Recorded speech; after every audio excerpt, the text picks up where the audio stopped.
안녕하십니까. 9월 25일 산업뉴스입니다. 우리나라와 중국의 투자 협력 활성화를 위한 한중 테크노마트 행사가 열렸습니다. 양국의 많은 기업들이 참가해 기술 교류를 위한 상담 시간을 가졌습니다. 보도에 이창수 기자입니다. 국내 기업과 중국 기업이 한자리에 모였습니다. 산업통상자원부와 중국 상무부는 지난 24일 한중 테크노마트 행사를 개최했습니다.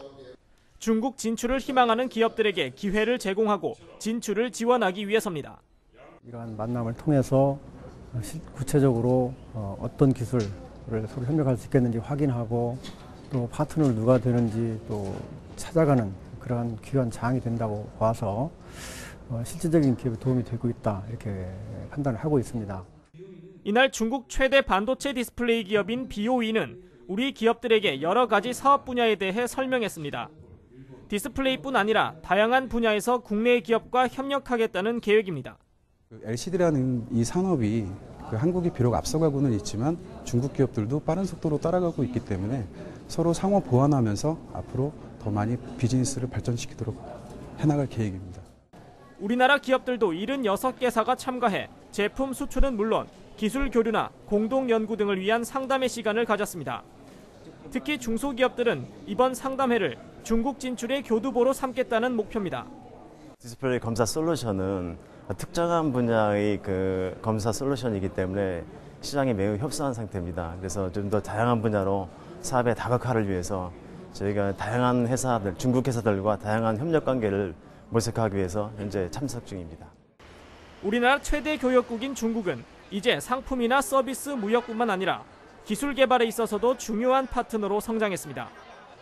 따라서 양국이 기술적인 협력을 통해 혁신적인 발전을 이루는 것 또한 피할 수 없는 과제로 떠오르고 있습니다. 산업뉴스 이창수입니다. 유능한 해외 인력의 국내 유입이 늘면서 산업 분야에서 국경의 의미가 사라지고 있습니다. 이런 가운데 외국 유학생들이 초청해 국내 기업의 이해도를 높이는 행사가 열렸습니다. 강신일 기자입니다. 앳된 얼굴의 학생들이 쉴 새 없이 돌아가는 자동차 생산용 로봇을 신기한 듯 바라봅니다. 하나둘 복잡한 공정을 거쳐 점차 완성돼가는 자동차의 모습을 놓칠세라 가던 길을 멈춘 학생도 눈에 띕니다. 지난 24일 현대자동차 아산공장과 현대제철 당진공장에서 진행된 2013 글로벌 프렌드시 투어에 참여한 한국 한성화교중고등학교 학생들의 모습입니다. 我这次透过拜访现代汽车和现代钢铁后，我看见了他们两个工厂都和世界的其他更大的就是汽车或是制钢公司比起他们的那个规模和 특히 대만국적이지만 한국에서 나고 자란 이 학생들은 향후 한국과 중국을 연결하는 중요한 가교 역할을 할 것으로 기대를 모으고 있습니다. 오늘 현대공장에 견학 왔습니다. 근데 저희 학교 학생들이 사실 현장 학습을 할 기회가 거의 없었거든요. 근데 오늘 현대에 와서 학생들이 현장 학습도 하고 자동차 공정 과정도 보고 또 한중 외교의 중요함도 인식할 수 있는 기회가 될 수 있는 것 같아서 참 값진 시간이었다고 생각합니다. 차세대 글로벌 리더들의 꿈을 응원하기 위한 이번 행사는 올해 말까지 외국인 유학생 9,600명을 대상으로 진행될 예정입니다. 현대자동차 아산공장은 최첨단 자동화 설비를 갖춘 공장으로서 최고의 품질을 자랑하는 소나타와 그랜저를 연간 약 30만 대 규모로 생산하고 있는 공장입니다. 이번 프로그램의 취지는 외국 유학생들로 하여금 한국 문화를 이해하고 산업 체험을 통해서 자동차 제조 공정을 이해하는 데 도움을 주고자 마련했습니다.